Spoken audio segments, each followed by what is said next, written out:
Hi, this is Joan Baez.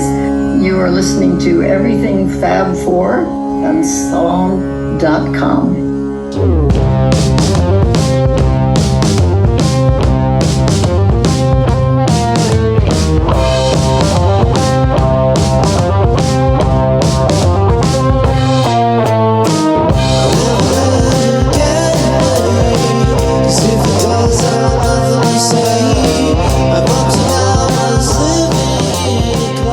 Welcome to Everything Fab Four, a podcast focused on fun and intelligent stories about the Beatles.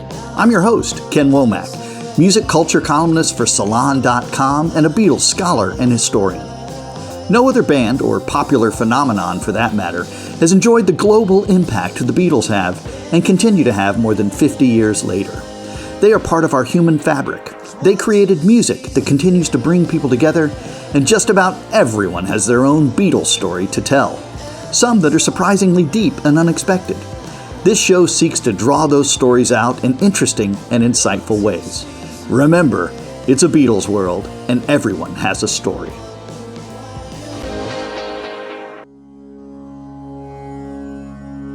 I went to see the concert for Bangladesh when I was very young, and I was not really into music yet. But when I heard the electric guitar on My Sweet Lord, I was like, what's that? I asked my friend who was next to me, and he said, that's an electric guitar. And I made a note, electric guitar. I gotta learn that. Today's guest is American musician Brian Ritchie, who is perhaps best known as the bassist for the folk punk band, the Violent Femmes. Hailing from Milwaukee, Wisconsin, Ritchie co-founded the Violent Femmes with percussionist Victor DeLorenzo in 1981. The duo was later joined by singer-songwriter Gordon Gano. Ritchie came up with the band's distinctive name on a whim, employing it during their early days playing in Milwaukee's coffee houses. In August 1981, the Violent Femmes were discovered performing on a street corner in front of the Oriental Theatre by James Honeyman-Scott, the guitarist for the Pretenders. That night, Chrissie Hynde invited the Femmes to play an acoustic set prior to the Pretenders' show. In 1983, the Violent Femmes released their self-titled debut album, which emerged as a key soundtrack for the burgeoning alternative and college-oriented rock movements. The inaugural LP featured many of the band's best-known songs, including Blister in the Sun, Kiss Off, Add It Up, and Gone Daddy Gone. The album became the Femmes' most successful LP, eventually earning platinum status from the Recording Industry Association of America. Over the years, the Femmes have recorded 10 studio albums, including Hallowed Ground in 1984, The Blind Leading the Naked in 1986, and Why Do Birds Sing in 1991. The group is widely considered to be a key influence on the 1980s and 1990s alternative rock scene. Welcome, Brian Ritchie. Here we are, obviously, on this august occasion of the, can you believe it, 40th anniversary of that inaugural album. What is it like to look back at that period of time in a proto-punk band? How does the horizon look to you? Oh, you mean from the vantage point of the past? Yes. Well, we did design the album to endure. I mean, we made what we thought was going to be a timeless recording, and amazingly, it has turned out to be one. And we did that by avoiding the cliches of the time. Some of the music sounds like 50s music or even earlier. The recording was very simple, acoustic sounds. We used very conservative reverbs.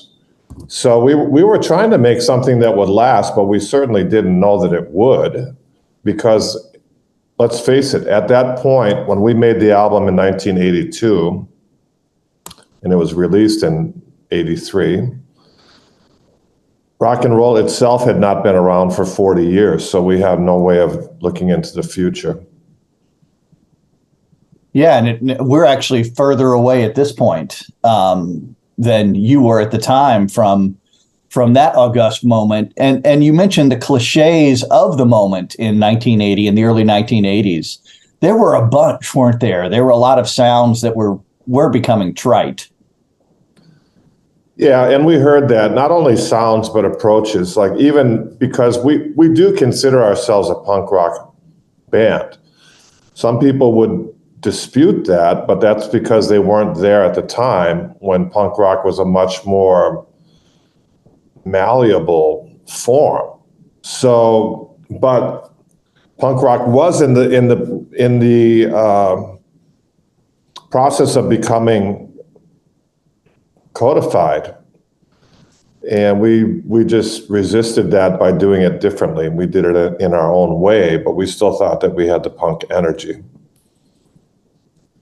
Well, it's been a thrill to be able to return to the record and give it a really expansive listen. And there's no doubt, right, that in addition to those punk tendencies, there's a healthy dose of folk music. I wonder if we could even back up and talk about your own musical past. You know, were you raised in a musical family? I was not raised in a musical family. When I decided to get into music, that was definitely not anything that anybody took seriously, or it was probably assumed to be a kind of a weird hobby. Because in Milwaukee in the 1970s and 80s, you know, when we were starting, there were no professional rock musicians. That guy, Leslie West from Mountain, he had moved to Milwaukee and he would drive around town in a limousine. So we knew that there were such things as rock stars and that it was possible that they might even be in Milwaukee, but we wouldn't be one of them. So, yeah, it was not that. I just loved music and started playing it because I wanted to, and I was pretty much self-taught, although I had a couple of good teachers, and I was in the jazz band in school, so they gave me a lot of encouragement to study jazz, which was the first year that a jazz band was in the Milwaukee public schools, because up to that point, even jazz was considered like outsider music, and forget about studying rock. Now kids study rock. It's funny. I find it very amusing. There's schools of rock everywhere right here on the Jersey Shore. We just had the Rock Academy up in Woodstock open up a show for us, and it was remarkable how good they were. Like they even played some pretty obscure material like Television, See No Evil, which was what I was listening to when I was in high school, but I wouldn't have considered playing it because it was so complicated. So when you were in the jazz band, were you playing bass? Is that the instrument you started with, or did you start with an acoustic guitar like so many folks? I started with acoustic guitar, and I was into folk music too. And then I quickly graduated to electric guitar, and I was playing rock music and funk because I was going to mainly a black school, so I was playing with the black musicians. We would do like Ohio Players, Herbie Hancock, stuff like that. And then got into jazz a little bit. I was in a wedding band. So when you're in a wedding band, you're thinking, wow, this music is crap, but I'll do it to make some money. But in fact, it's really good training because it teaches you how to play a lot of different kinds of feels and grooves and styles of music just because you have to. When you were growing up in the 70s, what sort of music was inspiring you? You mentioned some already. I'm just curious that it's such a rich period. You know, I know so many people have plaudits for the 1960s, but I adore the 1970s. Well, the 70s, in retrospect, appears to be a golden age, but at the time, we thought basically that the commercial rock industry was appalling, because you had all these things like Fleetwood Mac and the Eagles and stuff that people are still listening to, which is shocking. But now that I look back at it, we didn't have any problems finding great stuff to listen to, which was, even in the rock field, would be stuff like T-Rex, Roxy Music, Iggy,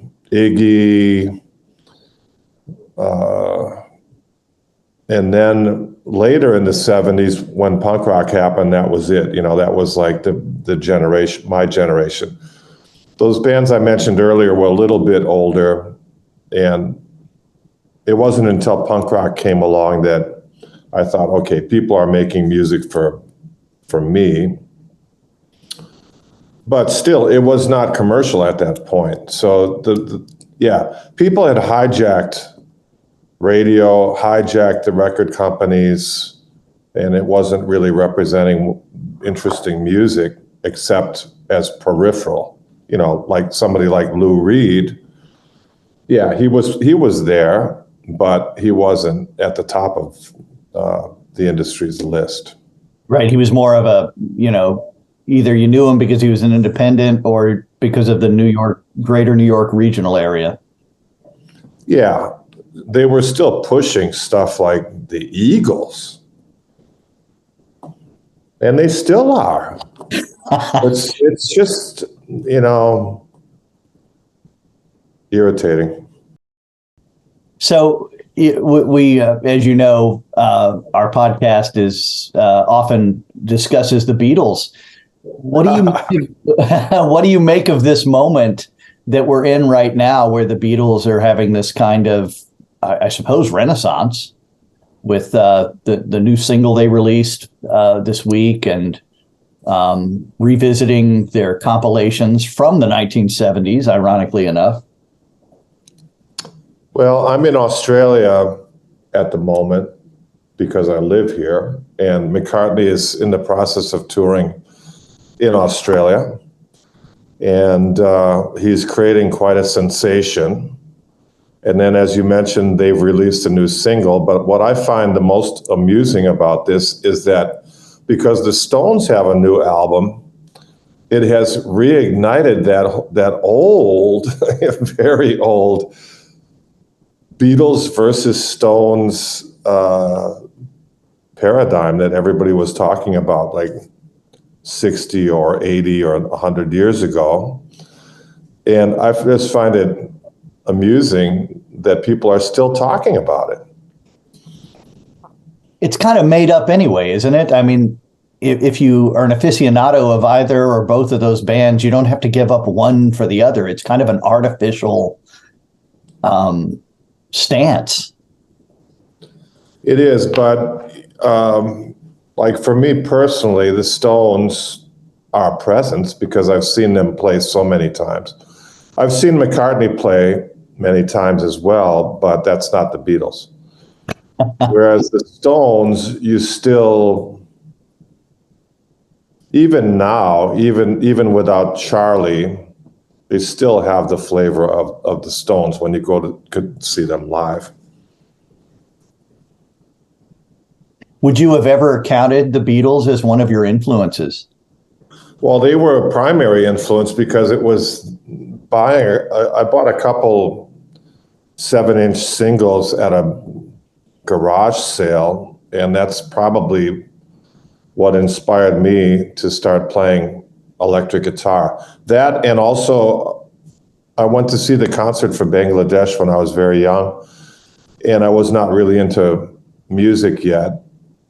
But when I heard the electric guitar on My Sweet Lord, I was like, what's that? I asked my friend who was next to me, and he said, that's an electric guitar. And I made a note, electric guitar. I got to learn that. That's great. What were those 7-inch singles you bought? It was She's a Woman and I Feel Fine. That's a good pairing. Yeah. And the other ones were even earlier, like Twist and Shout. And I think maybe the B-side for that was From Me to You or something. That blew my mind. Twist and Shout, just the kind of emotion of the vocals, still I think is one of the greatest vocal performances in rock music by John. And what was the other one? Love Me Do, I think. These are the ones that were not even on Capitol Records. It was on VJ and I forget what the other label was, Swan or something. Swan, yeah. It's hard to believe that now, more than 50 years later, I even remember any of this stuff. It's kind of amazing, actually. It's kind of remarkable. Yeah, so the Beatles were, I mean, of course, my earliest musical memories from hanging around with my cousin, the first two songs that I can remember, since we're talking about Beatles and Stones, the first two songs that I actually remember were A Hard Day's Night by the Beatles and Get Off My Cloud by the Stones. And my parents told me that when the Beatles were on Ed Sullivan's show that I immediately went berserk and started jumping around the house and acting crazy, but I don't remember that. So when did you become, actively writing songs and creating music of your own? Well, I was probably about 13 when I bought those Beatles things, and by the time I was 15, I was already performing in bands. And then, yeah, I was practically a professional musician when I was 15, as much as you could be. And you're still 7 years away from that first album at that point. Well, I was 20 when the Femmes started, so more like 5 years until we started the band, I think. And yeah, it was pretty fast. You know, at first you're in a lot of bands, but they only do 1 or 2 or 3 gigs, and then you move on to another band. I was even switching instruments, like I switched from guitar to bass, although even now I play both of them, but like McCartney, you know, you still identify as a bass player. How did the Femmes come about? You know, and if you could just, for the moment, relive the backstory for us. Victor and I were playing in a lot of different bands, and we had also started playing on the street with this guy named Doorway Dave, who was a hobo. He was an actual hobo. And that's in Milwaukee? Yeah, he would go from town to town on the train. Anyway, we met him. We started playing with these acoustic instruments out on the street. At the time, that was unheard of in Milwaukee. And Gordon had been introduced to me by a club owner in Milwaukee who just advised me to listen to Gordon, which I did. And I really liked what he was up to. So we got together and played a few songs. And then we played at his high school, which caused a riot. So we played as a duo. At that time, Victor would have probably come with us to play, except for the fact that he was on tour in Europe with a theater company that he was with at that time. So I told Gordon, yeah, when this guy Victor comes back from Europe, we should get together with him, which we did. And that was the start of the band. And so it came together then pretty quickly. Very quickly. We didn't even rehearse. We just started performing. Gordon was playing at this little coffee house called the Beneath It All Cafe. And Victor and I brought our instruments there, and we just sat in with Gordon. Right off the bat, we didn't even rehearse. We still don't rehearse. Well, that's confusing to me because every band director I've ever had tells me that, rehearsing is essential. What's wrong? Well, since we're on a Beatles theme, I'll quote John Lennon. John Lennon says,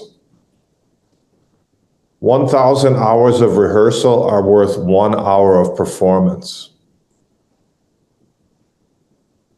So, we just thought that playing was more important than rehearsing.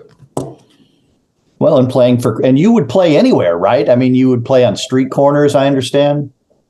Yeah, we tried to play in the clubs in Milwaukee, but see, what we were doing, because we were using acoustic instruments, the people could not even identify that what we were doing was rock music.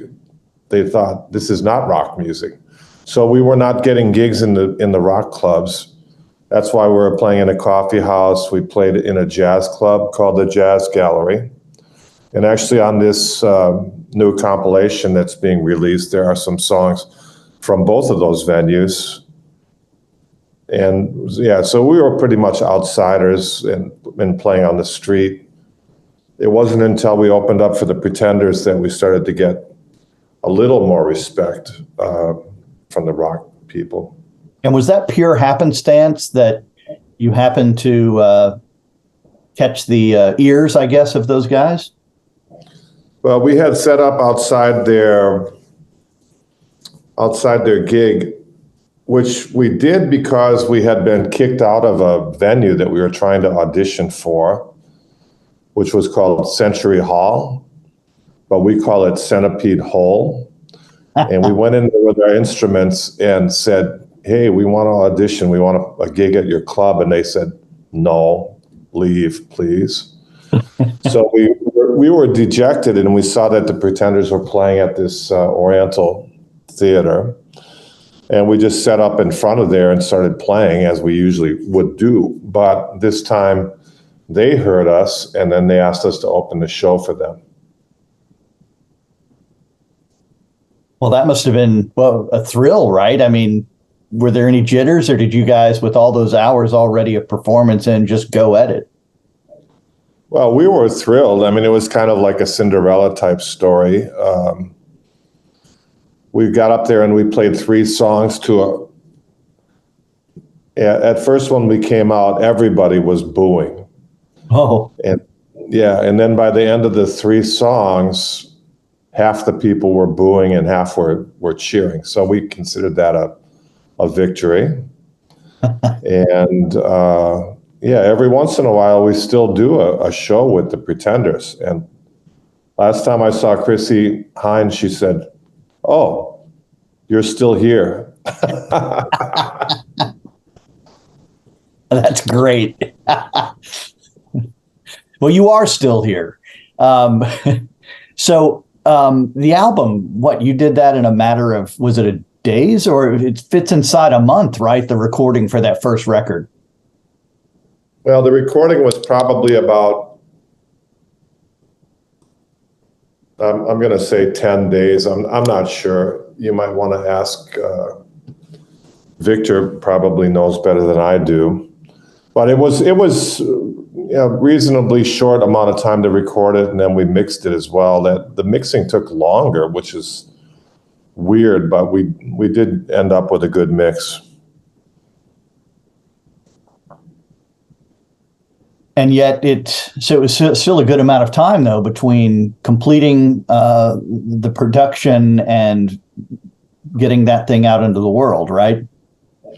We sent it to about 70 record labels. Okay, so this was on spec then. Yeah, we did it on spec. We sent it to, which was, that was the scary part, because we spent about $10,000 to do that, which was a lot of money for a bunch. I didn't even have an apartment. I wasn't homeless, but I was kind of couch surfing. we were not in a position to spend that kind of money, but we believed in the project, so we did. And we got a loan, which was co-signed by Victor's father because he was the only solvent person in the entire extended family. And so we were quite nervous when we were in the studio, like, oh, wow, we're investing all this. We have the loan, we have to pay back. What if we don't sell it? And we didn't sell it because everybody turned it down except Slash said that they would put it out, but they wouldn't give us any advance or any money for it. It would be like strictly on a royalty basis. And the royalty that we signed for was, as our lawyer recently said when we were renegotiating the deal, this is the worst record deal I've ever seen. And what made it the worst record deal ever? No advance and a very pathetic royalty. So Slash puts it out. You toured behind it, right, by going to more coffee houses and places like that? By the time it was released, we were able to tour almost anywhere in the Western world, kind of, which at that time, so we released it in 1983. By the end of 1983, we had already toured all over the United States, Canada, and parts of Europe. And then in 1984 was the first time we came to Australia. So it was a pretty fast rise, but it only meant that we were playing for 100 or 200 people in all these cities around the world. We were not hugely successful, but there was a really strong buzz in connoisseurs, I guess, and young people who were really wanting something different. It really was part of the birth, right, of, and it's a term now that has been so misused it almost has no meaning, but it really was part of the early 1980s alternative movement, right? Well, we were one of the main bands there, and there were several things happening at that point. There were the aspiring commercial acts like U2. Then there was hardcore punk and some of the indie stuff like SST. And we were we were just off on our own. And we signed with Slash, which was an indie label, but they immediately, then they did a deal with Warner Brothers. So we ended up on Warner's as a result of that. And as far as alternative goes, and again, so many bands call themselves alternative now, like Coldplay, and it has almost no relation to what was alternative in 1983. Where one might think of Susie and the Banshees, obviously you guys, even REM, right? Groups of that nature. And it wasn't a kind of alternative to the dinosaurs of rock and roll, who by that point, had literally lost members due to death and other sorts of, life events. Folks were ready for something other than, as you said earlier, those kind of cliches. And that first record, to me, when I listen to it, it is just so, for a record that is wanting to be different, which it succeeds, it is just a rich record with, blues at times, Willie Dixon, or at least blues antecedents. You've got, obviously the songs that are most well known, like Blister in the Sun and Add It Up. But there's that acoustic quality to it as well. Kind of a simple tracking behind it. you must have been pleased to see that album go into the kind of slow burn that it did over the next several years, eventually earning gold records and going platinum, etc.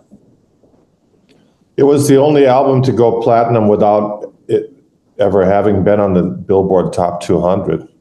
Right, and that's a cool stat for the band, right? I mean, that just suggests that you won over the hearts and minds of your audience almost retail, one by one, playing those 100 or 200, fan venues. It was a word of mouth success, and also support from college radio that got it happening, not anything that was going on in the commercial music world. And looking back, plenty of great notices, from some pretty serious stalwarts suggesting for people to check you out. Yeah, we had our moment in the sun. Not a blistering moment necessarily. Not really. When you go back and listen to the record now, can you enjoy it as a kind of seamless product, an experience rather? Or when you hear it, do you hear the glue and the tape and the things that hold it together? Well, I don't listen to it, but if I did, I would. When I do, I do hear it sometimes. Like sometimes a car will be driving by and I hear this music and think, wow, that sounds great. And then my ears focus on it and I realize that it's Gone Daddy Gone. Like that has happened to me. And well, at least I thought it sounded great. Or I'm at a party. Sometimes people get this really stupid idea that they're going to honor me by playing it at a party or something. And when I hear that, I think, wow, that holds up. That sounds great. So when you hear that, in other words, you'd rather hear somebody else or other kinds of music. Well, the funniest thing was I went to a sushi place in Los Angeles and I walked in and I was the first person there and I sat at the bar and I started to order some sushi and then on came Blister and the Sun. And I was like, are they doing this because they recognize me or what? And I thought, well, soon it'll be over. That's okay. I'll be able to enjoy my sushi. But then, kiss off. Oh, no. Then please do not go. They were listening to the album. Oh, no. and I called the server over and I said, excuse me, could you change the music, please? And she said, what's the matter? Don't you like Violent Femmes? And I said, no, I love them. In fact, I've been at every one of their shows. Did she satisfy your request? Yeah, she looked at me like I was insane, but then she did change the music. I still don't think she understood why I didn't want to hear it. And I don't think she knew I was in the band either. That's interesting. And there are certain folks who don't mind hearing their own music, but to quote John Lennon again, he didn't want to hear himself on the radio, in his later years. He wanted to hear other bands and get a sense of what was going on. What do you listen to these days? Well, I run a festival in Australia, so luckily that brings me into contact with a lot of new artists, and we do music from not only from rock music and pop music, but all forms of music, including jazz, classical, hip hop. And there are quite a few good artists, but one of the Australian artists I really like is Courtney Barnett. Yes. She's great. Kind of has a good sense of humor like you guys too. Yeah, I think she is kind of in our ballpark. I always get stymied when people ask me this question because I don't have all the names. I mean, we've had so many hundreds of acts, which are amazing. Some of them are known and some are unknown. Like last year, we had some pretty interesting retro bands, which could kind of fit in with our generation. Like we had Pavement, Peaches. It's a lot of fun. Everything Fab Four is presented by Salon.com, the premier news, politics, innovation, and arts website. For more information, visit everythingfab4.com, where you can learn more about our podcast and my latest Beatles-related book, Living the Beatles Legend, The Untold Story of Mal Evans. The Everything Fab Four theme song, Seize the Day, is provided courtesy of Black Rabbit, the high-octane Beatles cover band, an innovative psychedelic rock project from Rockaway Beach, Queens in New York City. Like what you heard today on Everything Fab Four? Be sure to subscribe, give us a rating, and recommend the show to your friends. Plus, you can follow us on Facebook and Twitter at EF4 Podcast. Distributed by Salon.com, Everything Fab Four is a Wonderwall production. Remember, it's a Beatles world, and everyone has a story.